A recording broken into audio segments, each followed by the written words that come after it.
Good afternoon, Cowboys, amongst other people here.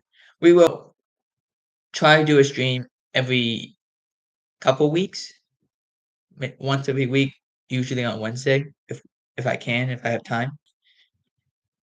But we're doing this stream today for the fact there's a lot of players, including the fact that the trade deadline approaches. We will talk about some of the teams that probably need to go trade for somebody, and others that maybe they just won't because of the history that they do not trade for anybody. But let's first begin with a great story that happened just a few hours ago. As the Cowboys rookie, Damone Clark, who, if you're an LSU fan, you know he wore number 14 and the importance of wearing number 14.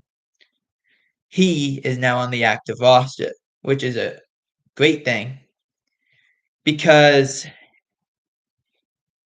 he 7 months ago, before drafted, he had spinal fusion surgery. And a lot of people say, if he plays, it won't be this year. Well, he's finally back after 7 months. In fact, he only figured out he needed spinal surgery about, I don't know, about 7 months ago, which was in March. I think he did okay. But the person who found out was the Cowboys doctor, Dr. Dan Cooper, who's one of the best surgeons in the NFL and in his field. In fact, he was the only one to figure that out, to which Damone Clark went to get a second opinion, and his doctor said, yes, you will need spinal surgery. Now, I'm not a doctor. I don't pretend to be one. But if you have Dr. Dan Cooper saying, yeah, you're going to need surgery, you're probably going to need surgery. So he had surgery about a month before the NFL draft. And now he's on the roster. According to Mike McCarthy, he's always learning. He's always been there. Even on days off, he's in the facility, which is good.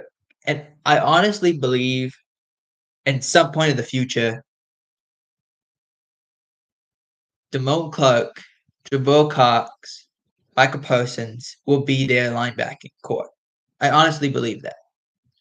Like right now, it's Leighton Vander Esch, Anthony Barr, Michael Parsons doing whatever he's got to do, whatever position he plays, as he calls himself the linebacker, not the linebacker, the linebacker. As he just roams the field and he looks for prey. I could definitely see in the future that he goes and says, you know what? We'll go and put the young guys on the field and see what happens. And I think that's a very wise move. And there's no risk for Jabril Cox or Damone Clark because they're late round draft choices. So if they're good, it's a surprise. But if they're bad, it's like day 3 pick. It's not going to matter.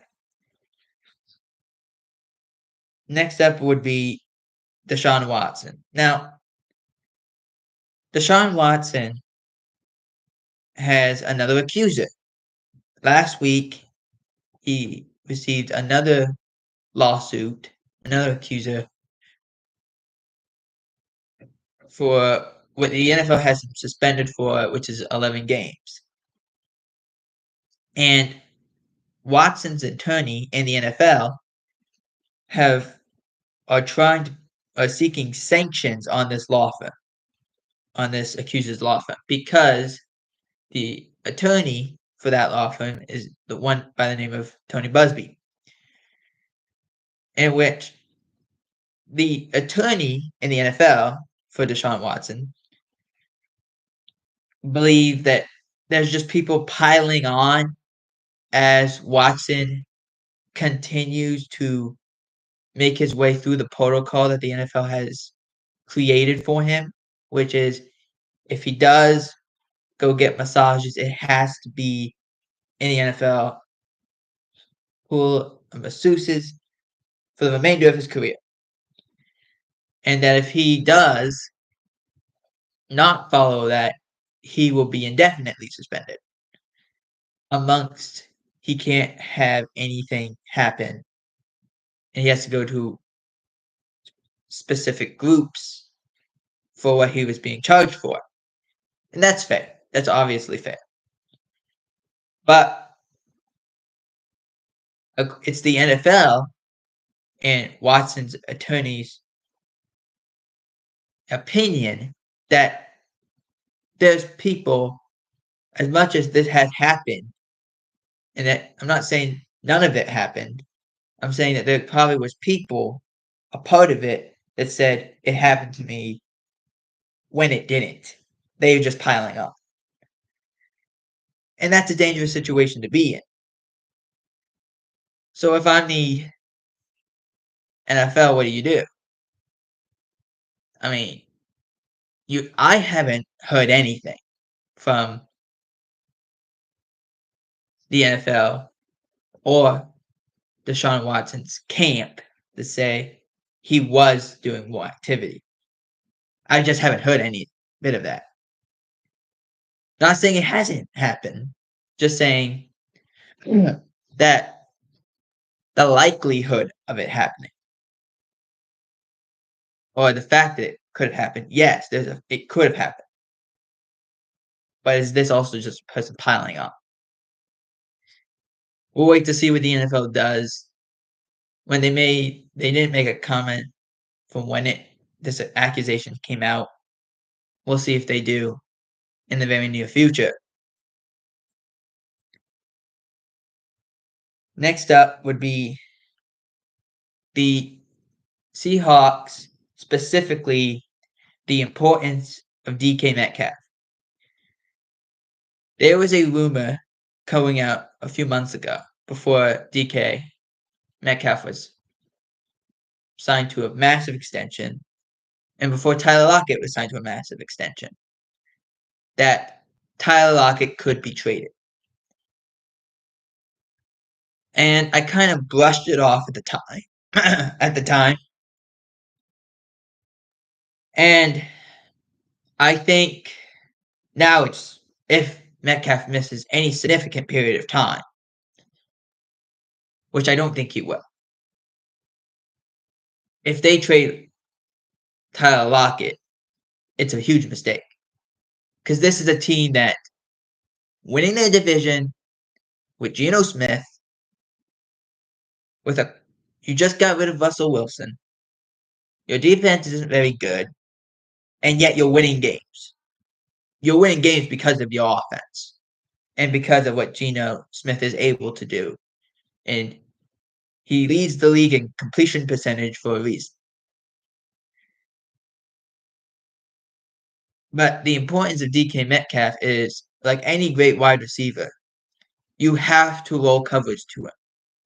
You have to have someone cover him and someone over the top cover him at all times, which makes it easier on Tyler Lockett because if he's double covered, like as we saw in that New Orleans game, he was double covered and still caught the ball for a touchdown. But the importance of DK Metcalf, he's not just a guy who's a physical specimen who can just run down the field. He can beat you one-on-one. He can go up and grab any ball in his vicinity. It's more of now people have to go and be like, hey, we got to keep an eye on him. Hey, he can block. If you don't keep an eye on him, if you don't dot your I's and cross your T's, he'll beat you on every play. And the importance of him is he just had a knee injury. He was carted off the field But it doesn't look like he'll be out very long. In fact, they said it was no significant injury. The question is, does he stay healthy? And how long does it take him to come back? Because now you got the Giants coming to town. There was a report that Metcalf plans to play in that game. Will he? Who knows? But it would be important if he does play, even if he's not 100%, just rolls coverage and gives Geno Smith an extra target, Kenneth Walker another blocker, and helps out Tyler Lockett some in order for him to get down the field as well. Because Tyler Lockett's a good player, but he does need some help. Like anyone, you need someone to help you in what you're trying to do. The next order of business is the Philadelphia Eagles made a blockbuster trade yesterday, as they traded a fourth-round pick for Robert Quinn. Robert Quinn, one-time Cowboy in 2019, played with the Bears. He has 1 sack this year. Last year, he had 18 and a half. So there's always this thing with Robert Quinn is he's really good. He'll be really good. But his problem is he has one really good year, and another year he doesn't hit his standard. But then another year, he gets back to it. When he went to the Cowboys in 2019, he had a couple of those years that weren't really good in Miami. He had a dominant Rams career, went to Miami, didn't work very well, gets traded to Dallas, has 11 and a half sacks, goes to Chicago, first year not so good, second year 18 and a half sacks. And then now this year, not very good again. At least to start the year, 1 sack. Goes to Philadelphia. And I saw a lot of things on Twitter and various other platforms saying, why didn't the Cowboys trade for Robert Quinn? If it was that cheap, why didn't they trade for him? Well, number one, his cap hit, which the Bears took care of in the trade with the Eagles, was not a lot of money this year, but a lot of money next year. But the thing is, what were the Cowboys going to do with him? There was nothing they could do. They have so many defensive ends. They can't even get one of the defensive ends on the field. They can't even get him a uniform. That's how much they got. Like, you get DeMarcus Lawrence. Dorrance Armstrong's had a great year. Dante Fowler looks really good. And then you have a lot of these other guys, Sam Williams, the rookie out of Ole Miss, and Chauncey Golston, the second-year player out of Missouri. There's a lot of these players that have done great things. When you get to the end, you're like, he would be your third, maybe? Do I really want to pay like $8 million for a guy who's a third when I have a guy who's doing that and he's only making eight? He's making less than 8 million in 2 years? It's not worth it. So it's one of those things that if the Cowboys play the Bears on Sunday, they don't have to play Robert Quinn, but they got to play him on Christmas Eve when the Eagles come to town. Next up would be Ezekiel Elliott. There was conflicting reports this week of Ezekiel Elliott's injury. And I put it in quotations because that we don't know exactly what kind of an injury. On Tuesday, Zeke Elliott said it was a knee contusion, which is just a basic cut. That's what it is. There's a little bit of swelling, but it's a cut, and you can play through that. Then, on Wednesday, he said it was a hyperextension, which you can play through. It's painful, but you can play through it. Then there was reports from other places, like CBS ruled him out of the game against Chicago. Michael Gehlken said it's not that, but it's something wrong with his knee. He said knee sprain. But then there was one that came out close to where that Cowboys actually played called the Dallas Telegram. Dallas Star Telegram. I probably butchered that name entirely. But they said that Ezekiel Elliott tore his MCL. Now, what's the difference between a sprain and MCL? Well, what Michael Gehlken said was it was a grade 2 sprain, meaning there's slight tearing.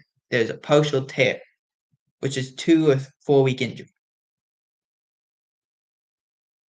If so, and that's what it is, I don't foresee the Cowboys allowing him to play because they say, we got a bye week next week. Just get ready for the Packers, which is 3 weeks from now, which I could see because he didn't practice on Wednesday.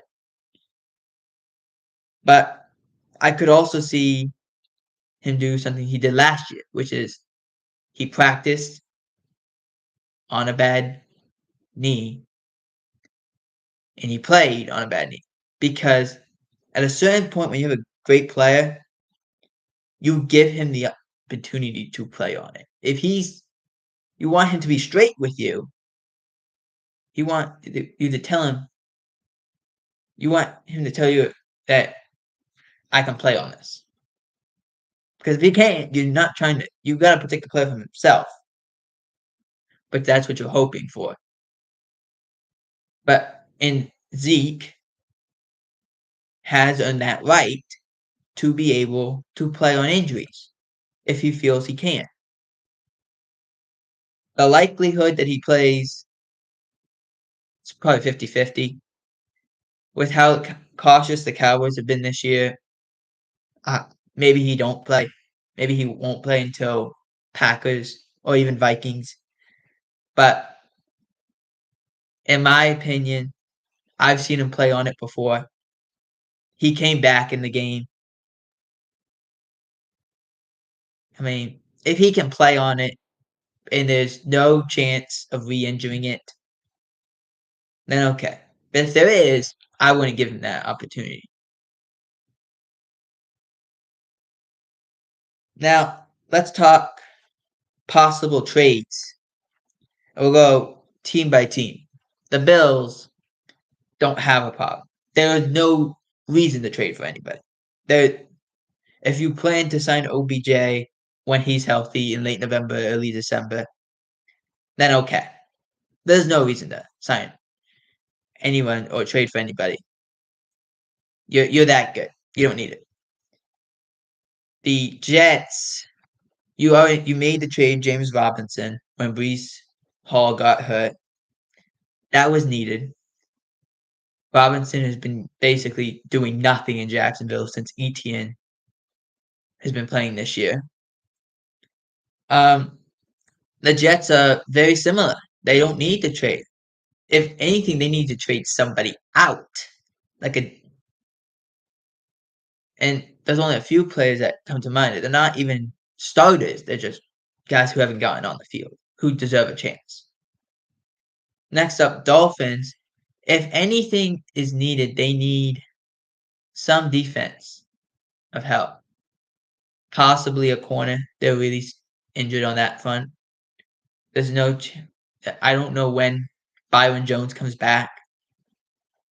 I think it's in a week or two. But can you hold it that long? We'll just have to wait and see. For the Patriots, it's hard to say. Your defense is really good. But I don't think they need to trade anybody. I think they just need to figure out who's their quarterback, who's their coach for the offensive coordinator. Once they figure that out, they'll be okay. Mac Jones is expected to start versus the Jets, but they got to figure that out, and they got to figure it out fast. Next division, would be the NFC North. The Ravens, they gotta find someone on defense.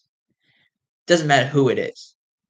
It could be Dave. It could be Popeye. It would work. They need something. They don't have anything. They can't cover anybody.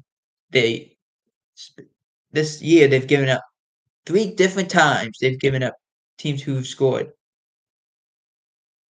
20 plus points in the fourth quarter or 10 plus points in the fourth quarter when they've been up 2 scores, and then they've lost. The most notable game of that would have been the Dolphins, but it's true nonetheless. They need some defense, and they also can't put it all on Lamar Jackson. I know that's how the offense is run, but they got to figure that out. Next up would be Cincinnati. I don't think they need anybody. I think they're all good. I wish they target Higgins and Boyd and Hurst a little more. But no, they don't need it. But next up is Cleveland. I think Cleveland has attached themselves to this anchor that is Deshaun Watson. They think as soon as they get Watson, they'll be okay. I don't see that. I'm not saying it's not going to happen. We saw what some of these young players on defense can do and how much better they can make those teams. Like Sauce Gardner, when the Cowboys brought in Michael Parsons, when Washington brought in Chase Young. Those players, when they're out there, are game changers. It makes it a lot harder. Maybe Deshaun Watson is that for Cleveland. Maybe he isn't. But you got to figure out something because you've been in too many games where your team has fallen on the short end of the stick. Next up, Pittsburgh. I mean, I don't think they need to trade for anybody. They are getting healthy. They truly miss TJ Watt a lot. But I think they got to figure out whether they're going to throw the ball deep a little bit. Pickett's pretty good at it when he throws the ball deep. Trubisky's pretty good at it when he throws the ball deep. You have George Pickens. You have Claypool. You have Johnson. You have Freiermuth. Throw the ball down the field. Create a little bit of a run game. And you'll have something. I understand that's a difficult thing to ask. But you must get the ball down the field. 15 yards and you're not going to win games like that. You're just not. Next up, Tennessee. The impressive thing about Tennessee is their defense. That's how they've won some games here. They were 0-2 and they've won 4 in a row because of their defense. Offense has been hit or miss. They finally got Derrick Henry going. I can foresee that they'll win this division because I just don't think anyone else in this division is very good. Next up is Colts. Again, play calling. They finally put Sam Ehlinger in. They benched Matt Ryan. I'm not convinced on this defense, but they've been okay. Shaq Leonard's not played a whole lot. See when he comes back. A game changer. But I think a problem is they don't run the football, and that's what they do well. Run the football a little bit. Use some 2 tight end sets to get some of these guys on there because they got tight ends that are very athletic. Put them on there and let's see what they can do. Next up is Jacksonville. Jacksonville is a definite rebuild team. They're bringing a new coach. You've traded away some pieces, but they've done well. They're still very inexperienced, but they're on the right track. And the last team of the South of the AFC is Houston. Houston, it seems like every year they're in a rebuild. They might as well just be called the rebuild franchise. They never figure out at the quarterback position or at the wide receiver position. Or they spend too much money at those positions. And then you have a coach that gives them away, practically. is you make bad decisions, you're giving players away, or you're giving them too big of contracts that you can't do anything.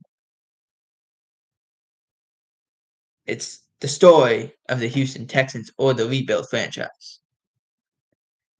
Last team in the AFC conference is the AFC West. Chiefs, the Chiefs are the Chiefs. They are what they're going to be. That's how good they are. I thought, and I said this earlier, Tyreek Hill would be missed. He hasn't really been. Besides that game against the Bills, he hasn't been missed. So they've been okay. They've doctored it to help it, so they're not going on these 1-play drives, 2-play drives. But it's working. Chargers, I still think the Chargers have problems, but I think it's their head coach Dan. I don't forgive Brandon Staley from last year of going for it on his own 18-yard line on the 4th down. I don't forgive him. To go for on a 4th and 1 on your own 18, you either have tremendous confidence in your offense or in your defense, but even so, it's your 18-yard line. Why are you going for it? It makes no sense. Just dumb decision after dumb decision after dumb decision that's either cost them games or been close to costing them games. It doesn't make sense. On your 48-yard line, sure. On your 38-yard line, okay. On your 18, seriously?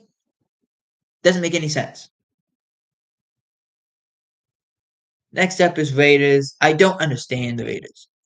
I honestly thought this was a playoff team last year. They bring in Davante Adams. They bring in Chandler Jones with a dominant defense, and yet all of a sudden they can't stop the run. They can't stop the pass. They struggle. Josh Jacobs had to turn into Emmitt Smith, Terrell Davis, Billy Sims, Barry Sanders, whatever great NFL running back that there is, Josh Jacobs has to become, because otherwise this team goes nowhere. And that's depressing. That's very depressing, because they're a good football team. This is a team that made the playoffs last year with an interim coach. You bring in Josh McDaniels. You shouldn't be this bad. You should at least be in second place to the Chiefs and only a game out. You should have beaten the Chiefs. You didn't, because of these questionable decisions. And the fact that you guys can't play offense unless Josh Jacobs becomes one of those great players every week. It's impossible. And next up, or the final team in the AFC, is the Denver Broncos. The Denver Broncos have made, I think, the worst coaching mistake in the NFL, hiring Nathaniel Hackett. I understand you thought that was the bargaining chip to get you Aaron Rodgers. I get it. But it wasn't. It wasn't. It didn't work. Then you thought you could get Davante Adams. Didn't happen. You bring in Russell Wilson. Okay. You got no offensive line. Your defense is terrible. Russell Wilson hasn't looked the same. You're asking him to do things he can't do. You bench Melvin Gordon because of whatever reason when he was playing the Chargers, when you guys were playing the Chargers in SoFi. You lose Javonte Williams to injury. I can't blame you for that. Latavius Murray is actually gaining yards, and yet you don't give him the ball. You can't protect Russell Wilson anyway. He's always getting someone in his face. It's like, what do you want this guy to do? Yes, he's not been good, but it doesn't mean that the other team has been part of the success. It hasn't. And every time they're in prime time, every time. I think there was a stat that said they were in prime time 3 of the first 6 weeks, and 4 or 5 in the first 14 weeks. That's how unbelievable this is. It's ridiculous. They've not been good. I blame Nathaniel Hackett Wouldn't be surprised if he gets canned if they lose in London to the Jaguars. I don't trust it. There was some breaking news before I went on that rant with the Kansas City Chiefs, as the Kansas City Chiefs have just traded for Kadarius Toney. Kadarius Toney, in exchange for late draft compensation.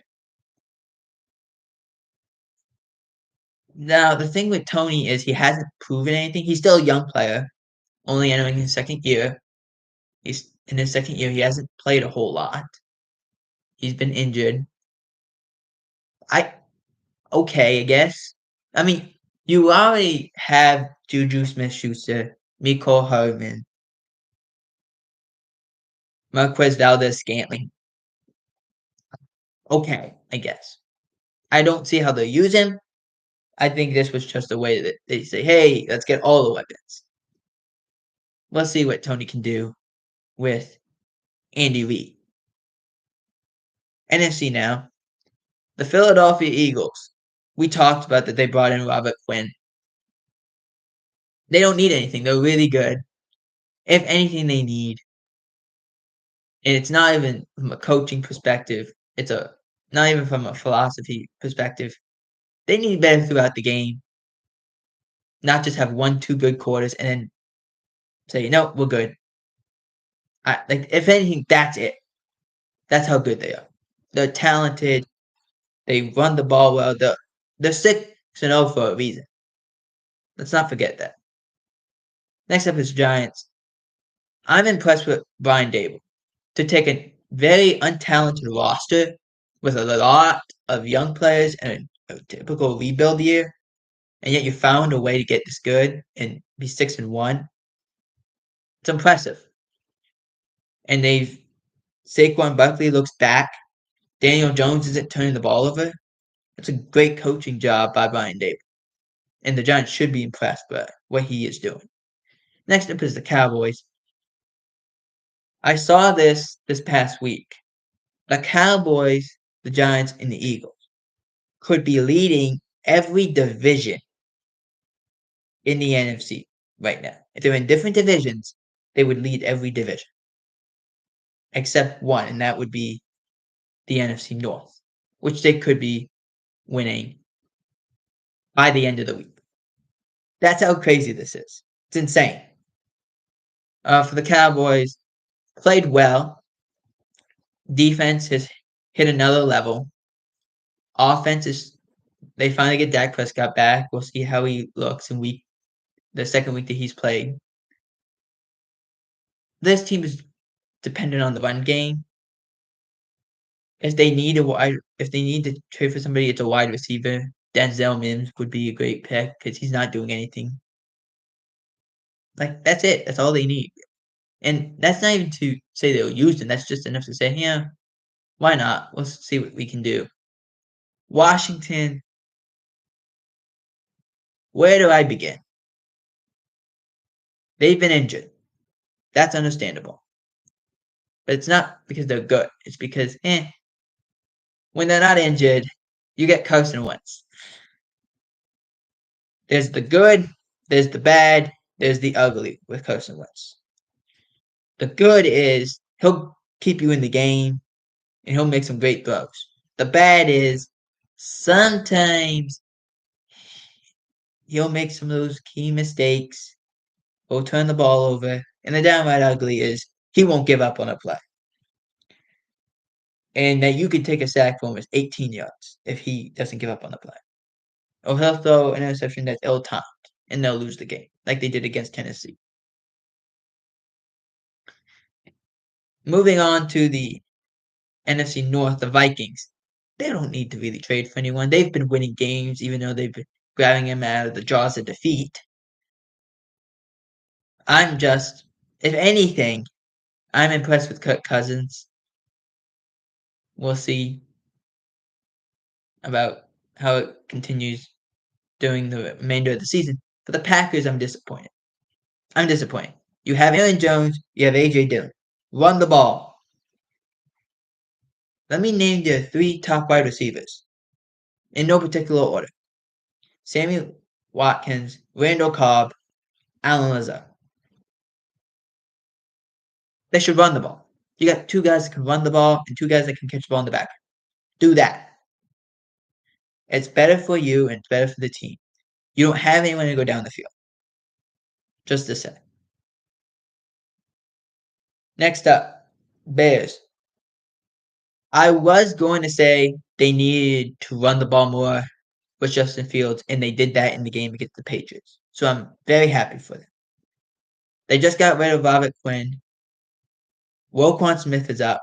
Wouldn't be surprised if he's traded, but that would be a stretch. I wouldn't do that if I was the Bears. It wouldn't be worth it. Offense, they're pretty good if they allow Justin Fields to run the ball. That's what I would hope for. Next up is Detroit. I honestly think Dan Campbell's the right coach for Detroit. It's just hard when your team is not very good. They scored 28 points. Before the game against the New England Patriots, they were scoring 20. The Detroit Lions were scoring 28 points on offense, giving up 35 points. They gave up 29 points to the Patriots, lost 29-0. They gave up 24 points to the Cowboys. They only scored 6 points. There's a problem here. I don't think it's Dan Quinn, who the Cowboys coordinator is. I don't think it's anyone's fault. I just think the team isn't very good right now. They'll get better. They've been better than they were last year. But they're not it yet. Not quite, anyway. Next up, the NFC South, or what we should be calling the worst division in football. Tampa Bay Buccaneers, I'm disappointed. I'm very disappointed. I understand you don't have an offensive line, but protect Tom Brady a little bit. I know he hasn't played very well, but protect him. Just a touch would be nice. It would be nice for Mike Evans and Chris Godwin to catch some of these easy passes. Some of them. They had a play against the Panthers. Mike Evans is wide open. It's a walk-in touchdown. He just has to catch the ball. It's a perfect throw, and he drops it. When your team isn't very good and this happens to you, it's the worst thing to ever happen. Because you know you can't catch a break. You absolutely can't. Next up is Atlanta. They're doing some good things. Marcus Mariota looks good. Defense, I'm a little concerned at times, but they've been pretty good. Should they trade for anybody? The answer is no. Panthers. They're more sellers than buyers at this point. You're just trying to figure out if anyone's going to be on this roster next year. I wouldn't be surprised if they trade like Shaq Thompson or Derek Brown or various other guys. But you get a win against Tampa. That's always a good thing. Next up, New Orleans. I'm not happy with their defense. Their defense hasn't been very good this year, which is what Dennis Allen's forte is. Struggling with that. Otherwise, their offense has been pretty good. They just got to figure out how to stop something at some point. Should they trade for anybody? The answer is no. I don't think they can at this point. Next up, our last division is for the NFC is the NFC West. Seattle. Never pictured they'd be in this position. 4-3, they're leading the division. Never pictured. Geno Smith looks like an NFL quarterback. They move the ball down the field. Kenneth Walker has been a great player. Defense, they need defensive help. If the Bears were going to trade Roquan Smith, that's where I would trade him. They need a linebacker. They really miss Bobby Wagner. I'd send him to Seattle. It's not a glorious place, at least for this year, but you're winning the division. You're beating some of these teams that you never thought you could beat. You did good. Next up, Rams. I'm disappointed. Very disappointed. This team still has the nucleus of when they won the Super Bowl. And yet they've played terrible. Are you telling me that losing Robert Woods, Odell Beckham Jr. on offense doesn't enable you to score points? It's unbelievable. Stafford's getting destroyed back there. Besides Cooper Kupp, there's no one besides Tyler Higbee that can catch the ball. You got Skoranek playing fullback, which Howie Long keeps saying, get a fullback, do something. You can't run the ball. You're pass heavy. When you play defense, Bobby Wagner, he's probably one of the best things that you have. Jalen Ramsey's probably the other best thing, and then you got nothing else. I don't see where the Rams go from here. I just don't. Should they trade for anybody? Offensive line help, would be nice. A wide receiver would be nice, but they got to figure out something, and they got to figure it out quickly, because otherwise, they could be one of these teams that just doesn't make the playoffs at all. Next up, San Francisco. Surprised the position San Francisco is in. They've been riddled with injuries. Defense has been riddled with injuries. Jimmy Garoppolo is guiding this team to wins. There's been some games that he's been bad, and the defense can't bail him out. That's the only way I can put it. But otherwise, they've been pretty good. And they're in the fight. They, I believe, right now are the 7th seed, just outside looking in. I think they're right there. They just got to continue. And final team is the Arizona Cardinals. Besides Kyler Murray, what's their offense? Please tell me. Besides Kyler Murray, what's their offense? They don't have anybody. Like it's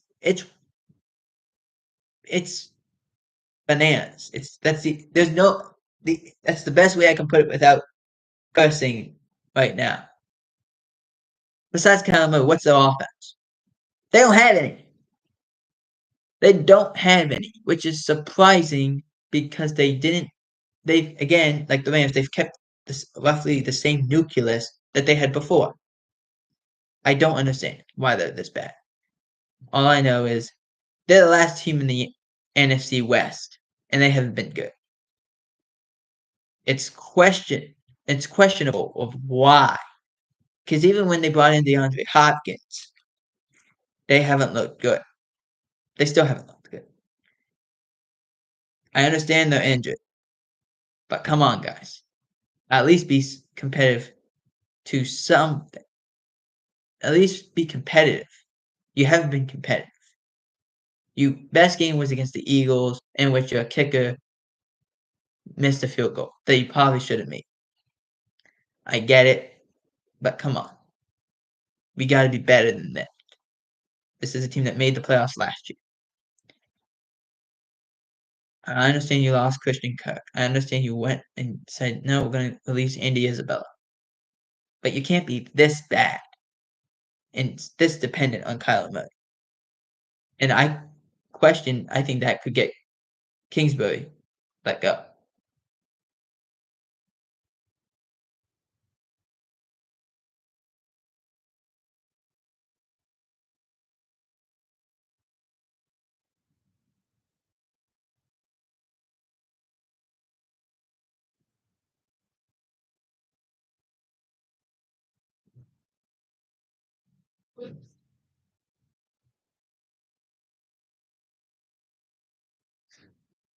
I can't do it. I'm trying.